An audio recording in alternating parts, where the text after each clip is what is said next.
Hello student, अभी हम लोग जो सेल साइकिल की प्रोसेस में अब नेक्स्ट यूनिट पे हम लोग पहुंचते हैं। तो सेल साइकिल की यूनिट में अब हम देखेंगे कॉन्सेप्ट ऑफ जीन क्या होता है, कि व्हाट इज़ एग्जैक्टली जीन क्या होती है।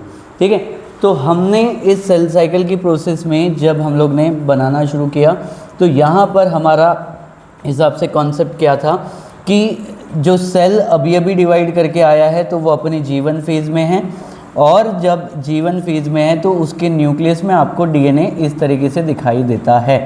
बात क्लियर है। और फिर उसके बाद के नेक्स्ट कॉन्सेप्ट में हमने देखे थे कि ये सेगमेंट बनती कैसे है, जो कि पॉलीन्यूक्लियोटाइड से है। ठीक है, फिर उसके बाद जब हमने इस थ्रेड को पूरी तरह से समझने की कोशिश की डीएनए को, तो डीएनए एक पॉलीन्यूक्लियोटाइड था और ये पॉलीन्यूक्लियोटाइड को कैसे बनाया हमने वो भी कॉन्सेप्ट देखा। और अभी एक सबसे इम्पॉर्टेंट बात ये है कि इस डीएनए के अंदर काफ़ी सारे क्या होंगे, जीन्स होगी, दैट इज़ हेरिडिटी यूनिट। तो आज हम पूरा का पूरा कॉन्सेप्ट ऑफ जीन के बारे में बात करेंगे। ये वीडियो लेक्चर आपको जीन के बारे में समझाने में मदद करेगा। ठीक है, तो अब पूरी तरह से अभी हम समझते हैं कि what is concept of gene, gene क्या होते हैं। ये वर्ड तो बार बार हमने सुना है कि व्हाट इज़ जीन, तो जीन क्या होते हैं, क्लियर है। तो ये एक अगर हम बात करेंगे तो जो जीन है वो कहाँ पे मिलेंगे आपको, डीएनए में मिलेगी। ठीक है, कहाँ मिलेगी, डीएनए। तो डीएनए क्या है, ठीक है, ये पूरा हमने डिटेल देखा। ये पूरा हाईली कॉइल्ड स्ट्रक्चर आपको दिखाई दे रहा है।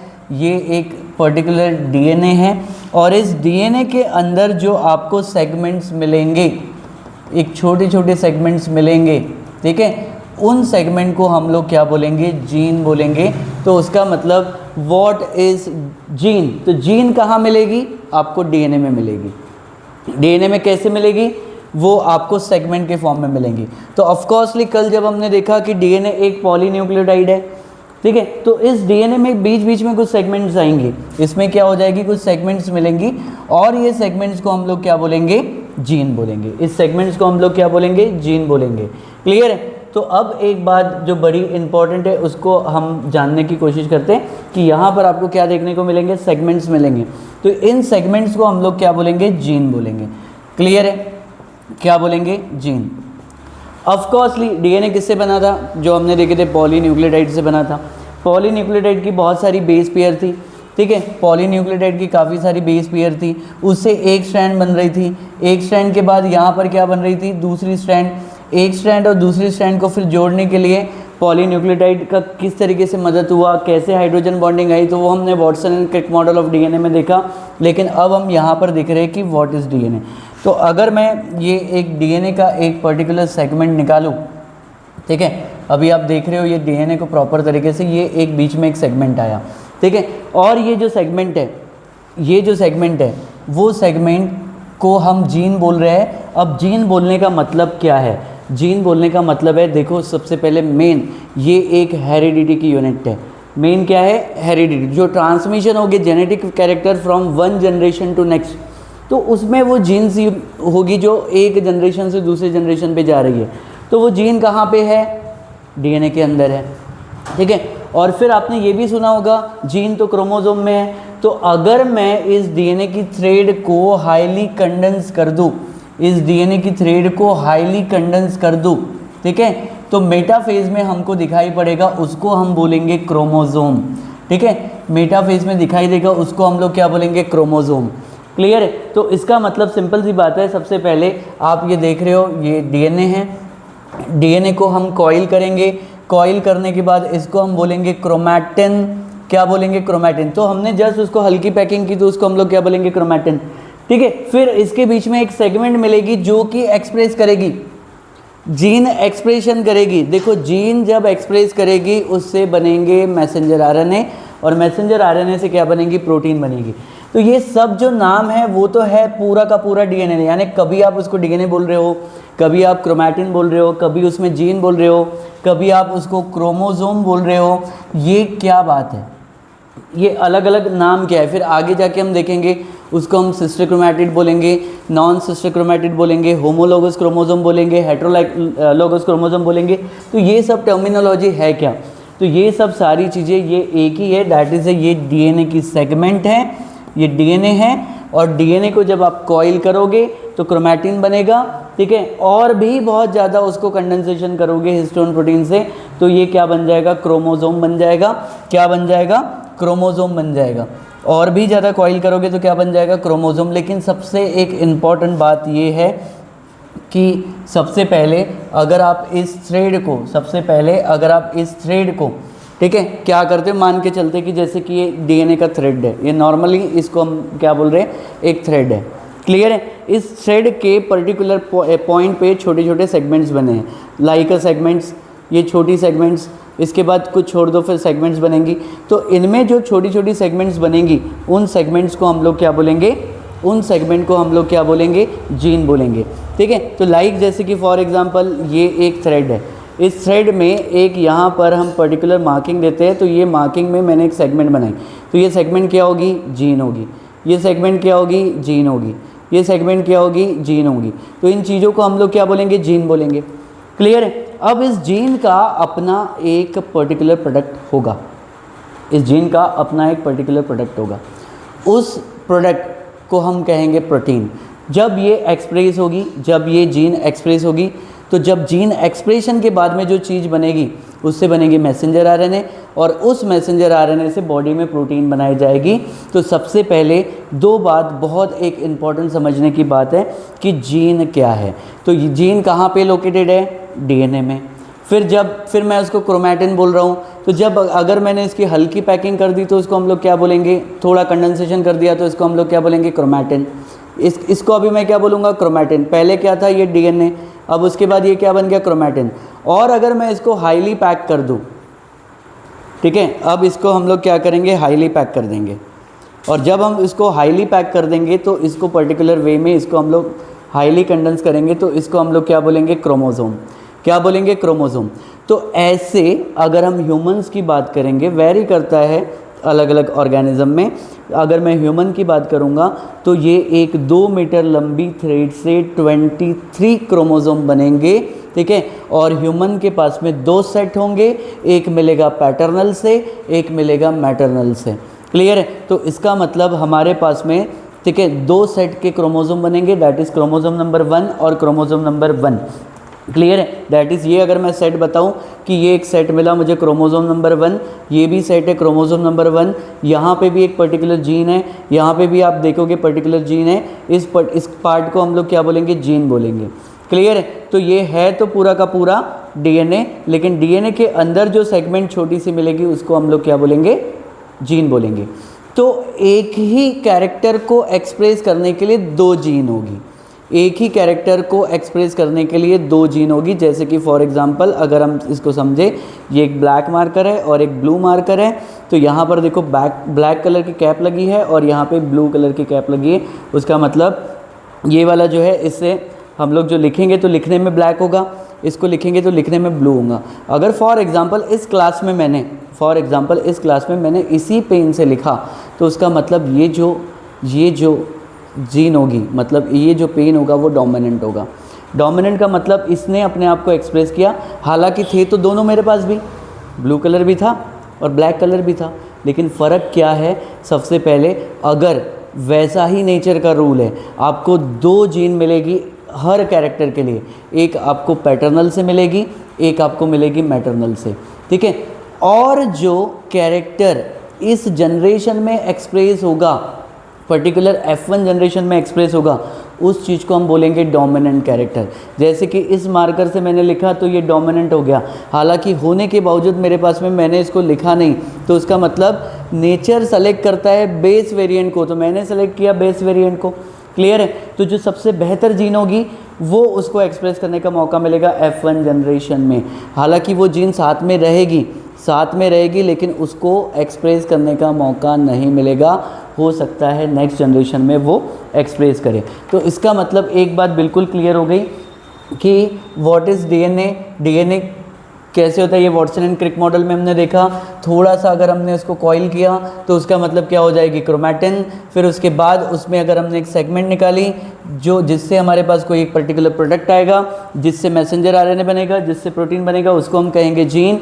और सेल डिवीज़न के मेटाफेज में। तो इसलिए हम पर्टिकुलर ये बात कर रहे थे कि सेल डिवीज़न के पर्टिकुलर अगर हम मेटाफेज में पहुंच गए तो उस मेटाफेज में पहुंचने के बाद अगर आपको ये पर्टिकुलर वे में क्या दिखाई देगा, क्रोमोसोम दिखाई देगा, क्रोमोसोम दिखाई देगा, ठीक है। और हालांकि अलग अलग हमारे पास में 23 क्रोमोसोम्स होंगे और वो 23 क्रोमोसोम के 2 सेट होंगे और इस पर्टिकुलर लोकेशन पे आपको क्या मिलेगी, जीन मिलेगी। और जीन क्या होगी, एक्सप्रेस होगी। और जीन एक्सप्रेस आपको पता है G1 फेज़ में ही होगी, ठीक है। पर्टिकुलर वर्किंग सेल का कहाँ पे होगा, G1 फेज़, या तो सेल डिवीज़न से लगने वाले प्रोटीन G2 फेज़ में जाके एक्टिव हो जाएंगे।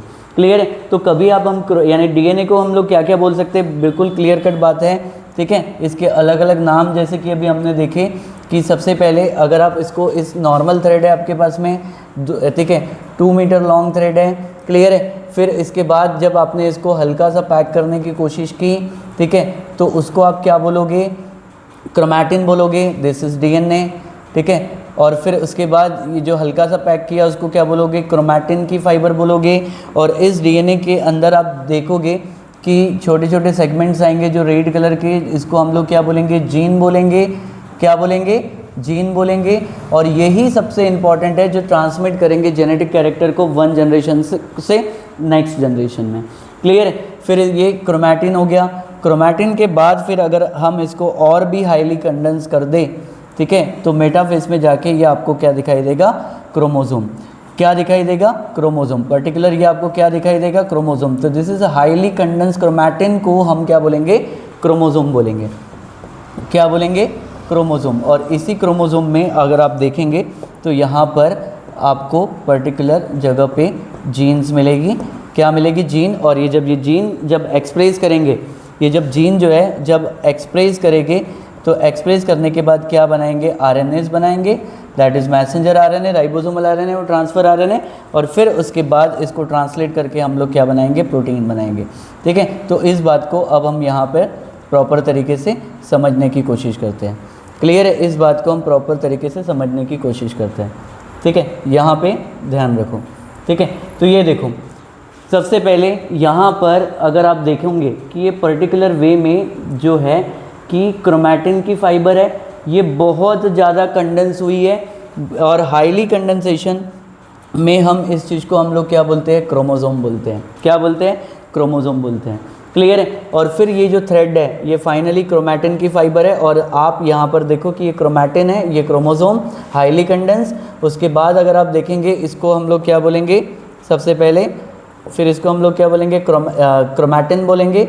इसको क्या बोलेंगे, क्रोमैटिन बोलेंगे, ठीक है। फिर क्रोमैटिन के बाद आप यहाँ पर देख पा रहे हो इस चीज़ को अभी हम लोग क्या बोलेंगे, पर्टिकुलर इसको हम लोग क्या बोलेंगे, डीएनए बोलेंगे। और इस डीएनए की एक पर्टिकुलर ये जो आपको दिख रहा है सेगमेंट्स बन रही है, ये तो कंप्लीट डीएनए आ रहा है। और ये जो पूरी सेगमेंट बन के आ रही है तो इस सेगमेंट को हम लोग क्या बोलेंगे, जीन बोलेंगे। और ये सेगमेंट किससे बनेगी, न्यूक्लियोटाइड से बनेगी। और ये जो न्यूक्लियोटाइड्स है फिर वो न्यूक्लियोटाइड्स जाके, ठीक है, क्या होगे, पर्टिकुलर वे में एक्सप्रेस होगे। और जब वो एक्सप्रेस होगी तो वहाँ से क्या बनेगी, बॉडी प्रोटीन बनाई जाएगी। क्लियर है। तो अब हम लोग इस चीज़ को समझने की कोशिश करते हैं कि ऑफकोर्सली डीएनए कहाँ, इनसाइड द न्यूक्लियस, यूकैरियोट्स में, ठीक है। और फिर उसके बाद segment of DNA, this is segment of DNA. Clear है। ये डीएनए ये तो कंप्लीट डीएनए है। और फिर ये जो सेगमेंट ऑफ डीएनए इसको हम लोग क्या बोलेंगे, जीन बोलेंगे। क्या बोलेंगे, जीन बोलेंगे। तो जीन की एक पर्टिकुलर वे में हम लोग कुछ प्रॉपर्टी देखते हैं कि what is modern concept of gene, इसके बारे में हम लोग बात करने की कोशिश करते हैं, ठीक है। सेमर बेंजिल की एक उन्होंने 3 कॉन्सेप्ट दिए, ठीक है। कब, 1955 में एक जो कॉन्सेप्ट दिया दैट इज़ मॉडर्न कॉन्सेप्ट में, that is cistron. Cistron that is unit of function, unit of function. तो यूनिट ऑफ फंक्शन में मतलब क्या है कि ऑफकोर्सली डीएनए में क्या होगी, जीन होगी। डीएनए में क्या होगी, जीन होगी। डीएनए में क्या होगी, जीन होगी।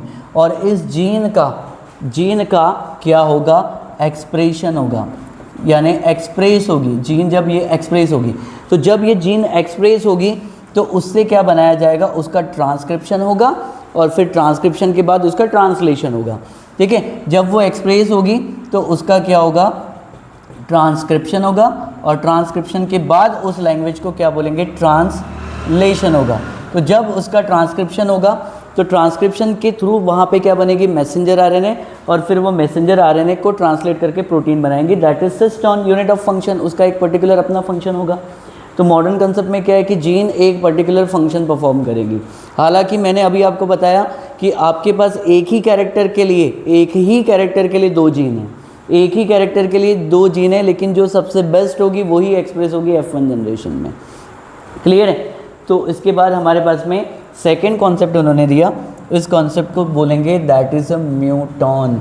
ठीक है, तो जीन के पास एक एबिलिटी है कि वो क्या करे, म्यूटेशन करे। क्या करे, म्यूटेशन करे।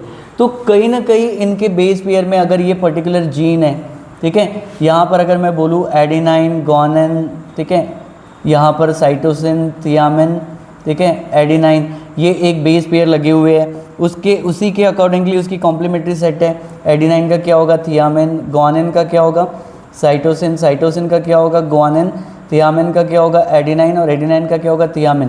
तो ये एक सेट हमारे पास में प्रॉपरली लगे हुए हैं।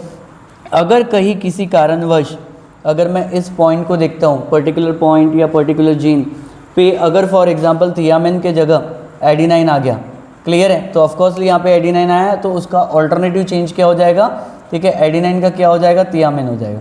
तो उसका मतलब क्या हो गया कि अगर ये मान के चलते कि ये पर्टिकुलर कोई कोड होगा तो कोड में क्या हो जाएगा, म्यूटेशन आ जाएगा, और म्यूटेशन आने के कारण क्या होगा, बहुत सारे जेनेटिक ठीक है प्रॉब्लम्स आना शुरू होंगे। लाइक हम देखेंगे सिकल सेल एनीमिया, थैलासेमिया, ठीक है, बहुत सारे ऐसी चीज़ें हैं जो हम सारी चीज़ें जो देखेंगे कि अगर म्यूटेशन हो गया तो क्या होगा। तो जीन के पास एक एबिलिटी है, वो क्या कर सकती है, म्यूटेशन कर सकती है, और म्यूटेशन करना इसका मतलब ये है कि कोई ना कोई उसमें क्या हो गए, चेंजेस हो गए, और कोई चेंज आ गया तो उसको बोलेंगे हम लोग म्यूटेशन। म्यूटेशन हालांकि बहुत ज़्यादा नहीं होना चाहिए, और अगर म्यूटेशन हो गया तो जेनेटिक प्रॉब्लम्स आना क्रिएट हो जाएंगे। क्लियर है? तो आप सिकल सेल एनीमिया, थैलासेमिया जैसी कंडीशन को आप देख सकते हो, हीमोफीलिया, कलर ब्लाइंडनेस, ये सारी चीज़ें जो है आपको कॉन्सेप्ट वाइज देखने को मिलेंगी। ठीक है, फिर उसके बाद अगर हम देखेंगे दैट इज़ रिकॉन, थर्ड जो चीज़ बताई, ठीक है, दैट इज़ रिकॉन। रिकॉन बोले तो यूनिट ऑफ रिकॉम्बिनेशन। तो एक चीज़ से मैं आपको रिकॉम्बिनेशन समझाने की कोशिश करता हूँ कि देखो ये एक आपको यानी इसमें कैसे होगा, ये अगर मैं बात करूँ कि ये पैटर्नल क्रोमोसोम है, ठीक है, अगर मैं इसमें बात करूँ कि ये एक जो चीज़ है हमारे पास में एक पैटर्नल क्रोमोसोम है, क्लियर है, और फिर उसके बाद अगर मैं बात करने की कोशिश करूँ कि एक मैटरनल क्रोमोसोम है, हाँ, फिर उसके बाद एक मैटरनल क्रोमोसोम है, एक पैटर्नल क्रोमोसोम है, और एक जो है पर्टिकुलर वे में मैटरनल क्रोमोसोम है।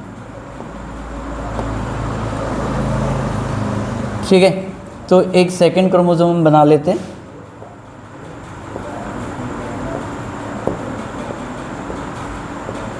वेट अ सेकंड, हाँ, तो अगर हम यहाँ पर देखेंगे कि ये एक पैटर्नल और एक फिर क्या है कि मैटरनल क्रोमोसोम बनाने की कोशिश करता है। क्लियर है? तो यहाँ पर एक पैटर्नल क्रोमोसोम है और एक हमारे पास में क्या है, मैटरनल क्रोमोसोम है। और जब ये हमारे पास में पैटर्नल और मैटरनल क्रोमोसोम है तो इनमें से क्या होता है कि अगर ये मियोसाइट्स है और एक जर्म सेल है, तो जर्म सेल में क्या होगा कि यहाँ पे सेगमेंट ऑफ डीएनए क्या होगी, कट होगी, कट होके एक्सचेंज होगी, और एक्सचेंज होने के बाद यहाँ पे क्या बनेगा, रिकॉम्बिनेंट। क्या बनेगा, रिकॉम्बिनेंट बनेगा। क्या बनेगा, रिकॉम्बिनेंट बनेगा। This is very very important. मैं आपको एक समझाने की कोशिश करता हूँ कि अगर ये मान के चलते कि ये एक पर्टिकुलर जीन है, ये दूसरा है पर्टिकुलर जीन, तो इससे एक चीज़ समझ में आती है कि सेक्सुअली रिप्रोड्यूसिंग ऑर्गेनिज्म एक दूसरे के वेरिएंट होते हैं। तो ये पैटर्नल जीन है और यहाँ पे आप देखोगे मैटरनल जीन है। तो जब ये फाइनली इनके होमोलोगस क्रोमोसोम जब मियोसिस 1 में पास में आएंगे तो यहाँ पे क्या बनेगा, एक रिकॉम्बिनेशन नोड्यूल्स बनेगा और इनके जो सेगमेंट ऑफ डीएनए जो होंगे क्या होंगे, कट होके एक्सचेंज हो जाएंगे। तो कट होके एक्सचेंज होने के बाद यहाँ पर देखो कि ये जो ब्लू मार्कर है विद यानी ब्लैक कैप, तो उसका मतलब ये क्या बना, एक वेरिएंट बना। और फिर उसके बाद अगर ये black marker with blue cap, तो उसका मतलब ये एक वेरिएंट बना। तो जीन के पास एक एबिलिटी है कि वो क्या कर सकती है, रिकॉम्बिनेशन। ऑफकोर्सली रिकॉम्बिनेशन के बारे में हम आगे भी बात करेंगे कि यहाँ से सेगमेंट ऑफ डीएनए कट होंगे, कट होके एक्सचेंज हो गए, एक्सचेंज होने के बाद में क्या बनेगा, रिकॉम्बिनेंट बनेगा। तो इसलिए ये तीन बातें बड़ी इंपॉर्टेंट रख रही है कि दैट इज सिस्टोन जो कि उसको फंक्शन करना है, म्यूटॉन अगर उसमें म्यूटेशन होगा, और अगर रिकॉन बोले तो उसमें रिकॉम्बिनेशन होना ज़रूरी है। That's why sexually reproducing organism एक दूसरे के वेरिएंट होते हैं, ठीक है, अपने पेरेंट के भी और उनके ऑफस्प्रिंग के साथ में भी। क्लियर है? तो ये पूरे कॉन्सेप्ट हमको बताते हैं, ठीक है। दैट इज़ मॉडर्न कॉन्सेप्ट क्या है जीन के बारे में। तो ये एक चीज़ को भी हम समझने की कोशिश करते हैं कि देखो जैसे कि ये एलिल्स है, एक ही जीन के दो एलिल्स हो गए। मैंने आपको बोला कि एक ही पर्टिकुलर कैरेक्टर, अगर यहाँ पर हम बात करेंगे कि ह्यूमन आई की बात करेंगे, कलर की, तो यहाँ पे कलर के बारे में थोड़ा सा इन्फॉर्मेशन समझाई जा रही है। यहाँ ध्यान दें कि यहाँ पे एलिल्स, एक ही जीन के दो एलिल्स हमारे पास में है, ठीक है। एक पेरेंट 1 है और दूसरा पेरेंट 2 के एलिल्स है। क्लियर है? आप कलर आप देख सकते हो, यहाँ पे दो कलर के डिफरेंस है। क्लियर है? तो उसका मतलब डिफरेंट वर्जन्स ऑफ, ठीक है, जीन, मतलब ऑफकोर्सली पेरेंटल 1 की वर्जन देखो और पेरेंटल 2, ठीक है, इनकी एलील में बहुत ज़्यादा चेंज है। लेकिन जो रिजल्टेंट प्रोजेनी है तो इनमें से जो डोमिनेंट कैरेक्टर होगा, ठीक है, तो इनमें से जो डोमिनेंट कैरेक्टर होगा वो ही क्या करेगा, एक्सप्रेस करेगा। डोमिनेंट कैरेक्टर क्या करेगा, एक्सप्रेस करेगा, रेसेसिव कैरेक्टर जो है ना वो छुप जाएगा। क्लियर है? तो इसका मतलब ये सारी की सारी चीज़ें बोलने का मतलब ये कि एक ही जीन के दो कैरेक्टर आपके पास में है। तो होपफुली आज के लेक्चर में हमने पूरा फोकस किया है कि जीन क्या होते हैं। तो हमने देखा कि सेगमेंट ऑफ डीएनए होते हैं, ठीक है, और कभी आप बोलोगे कि जीन क्रोमैटिन रीजन में है, जीन क्रोमोसोम की रीजन में है, क्रोमोसोम पर है, जीन डीएनए में है, उसका मतलब एक्चुअली डीएनए ही सब कुछ है। लेकिन डीएनए एक थ्रेड है, लेकिन जैसे जैसे वो पैक होते जाएगा वैसे वैसे उसमें चेंज मतलब नाम बदलते रहेंगे। कभी आप उसको क्या बोलते हो, डीएनए बोलते हो, कभी क्रोमैटिन बोलते हो, कभी आप उसको क्रोमोसोम बोलते हो, ठीक है। आगे भी आप देखेंगे बहुत सारे कॉन्सेप्ट अभी हम देखेंगे, कभी हम होमोलोगस क्रोमोसोम बोलते हैं, कभी हम हेटेरोलोगस क्रोमोसोम बोलते हैं, ये सारी चीज़ें क्या है। लेकिन मतलब आज को समझने का मतलब ये था जीन क्या है, ठीक है। तो जीन क्या है ये आज को हमने समझे। That is cistron, unit of function, वो पर्टिकुलर फंक्शन परफॉर्म करेगी। उसके बाद म्यूटॉन, म्यूटॉन का मतलब ये होगा कि उसमें जेनेटिक चेंजेस आते रहेंगे, लेकिन बहुत फास्टली चेंजेस नहीं होना चाहिए। लेकिन जेनेटिक बीमारियां अगर हम लोग देखें कि thalassaemia, sickle cell anaemia, colour blindness, haemophilia, ये सारे म्यूटेशन के ही वजह से हुआ है और ये पॉपुलेशन में दिखाई देते हैं। फिर उसके बाद मेन रिकॉम्बिनेशन, तो इससे हमको समझ में आता है कि वेरिएशन क्या होती है। सेक्सुअली रिप्रोड्यूसिंग ऑर्गेनिज्म एक दूसरे के वेरिएंट होते हैं। तो आज के टॉपिक में हमने सिर्फ फोकस किया जीन क्या है। अब नेक्स्ट टॉपिक में हम देखेंगे कि किस तरीके से हम पर्टिकुलर जीन को, कि किस तरीके से अगर हम देखेंगे कि हम लोग जीवन फेज़ में हैं, जीवन फेज़ में यहाँ पर अगर आप देखेंगे कि ये थ्रेड है, इस थ्रेड को समझने की कोशिश की, समझने की कोशिश करने के बाद हमने यहाँ पर देखा कि व्हाट इज़ डीएनए, डीएनए का वाटसन एंड क्रिक मॉडल देखा। आज हमने समझा कि जीन क्या है, आज हमने समझा कि जीन क्या है। अब हम समझेंगे कि जीन एक्सप्रेशन के रिजल्ट्स क्या क्या है। जीन एक्सप्रेशन में अभी हम टाइप्स ऑफ आरएनए में जाएंगे, ठीक है, और उसके बाद में हम लोग ट्रांसलेट करके उससे हम लोग प्रोटीन बनाएंगे। तो ये सारी चीज़ें अब एक एक करके हम देखेंगे कि सेल साइकिल के इस फेज़ में क्या हो रहा है। अभी भी हम जीवन फेज़ में हैं। फिर यहाँ से पूरा काम समझ गए तो फिर हम लोग जाएंगे, जब सेल डिसाइड करेगा उसको डिवाइड करना है तो एस फेज़ में। इसके पहले भी मैंने बताया कि बहुत से सेल जीवन में ही रह के काम करते हैं और सेल साइकिल से आउट भी हो चुके हैं। क्लियर है? फिर अगर सेल ने अपने आप को डिवाइड करना है, ठीक है, तो फिर वो एस में जाएगा, फिर उसके बाद कहाँ जाएगा, G2 में, और फिर यहाँ पे एम में क्या होगा, सेल डिवीज़न। तो सबसे पहला ओवरव्यू हमने इसी पे बात की है, लेकिन अभी हम यहीं पे हैं जीवन फेज़ में, मतलब इंटरफेज़ में ही है। क्लियर है? इंटरफेज़ की जीवन फेज़ में, और ये एक एक करके हम प्रॉपर वे में समझने की कोशिश कर रहे हैं। और उसी वे में हमने एक प्लेलिस्ट भी तैयार की है कि सबसे पहले उस प्लेलिस्ट में मैंने आपको बताया कि ओवरव्यू बताया मैंने सेल साइकिल का। उसके बाद मैंने आपको डीएनए के बारे में, मतलब डीएनए बनता कैसे है, उस पॉइंट पे हमने फोकस किया। न्यूक्लियोटाइड एंड न्यूक्लियोसाइड क्या होते हैं। फिर उसके बाद हमने इस थ्रेड को समझने की कोशिश की वॉटसन एंड क्रिक मॉडल के थ्रू। अब इसके बाद अभी हम इसको एक्सप्रेशन में समझने की इस पर आज हमने बात की, जो मेन इंपॉर्टेंट है जीन क्या होती है। फिर उसके बाद जीन का एक्सप्रेशन देखेंगे हम लोग नेक्स्ट लेक्चर में, और फिर उससे प्रोटीन कैसी बनाई जाती है, ये सारी बातें देखेंगे। और फिर एक और बात, जीन रेगुलेट भी हो सकती है, जो कि हमको एक कॉन्सेप्ट बहुत डिटेल पढ़ना है लैक ओपेरॉन में, ठीक है, कि बहुत सारी जीन रेगुलेट होती है, बहुत सारी जीन रेगुलेट नहीं होती है, वो भी हम अच्छे से डिटेल में देखेंगे। तो पहले पूरे जीवन फेज़ के सारे टॉपिक ले लेंगे, फिर एस फेज़ में जाएंगे, फिर G2 में जाएंगे, फिर M में जाएंगे। तो इसी सेल साइकिल से मेरा बोलने का मतलब ये है कि पूरी इंटायर बायोलॉजी जुड़ी है। तो अगर आप ये पूरे एक एक करके प्रॉपर लेक्चर को समझेंगे तो आपको पूरी इंटायर, ठीक है, बायोलॉजी समझ में आएगी। तो हिंदी में भी मैंने आपको वहाँ पे थंबनेल में लिख के दिया है कि संपूर्ण, ठीक है, जीवन की कड़ी को समझे, ठीक है। एम्स ट्यूटोरियल, जीत हासिल करनी हो तो काबिलियत को बढ़ाइए, ठीक है। This is Swapnil sir, thank you so much.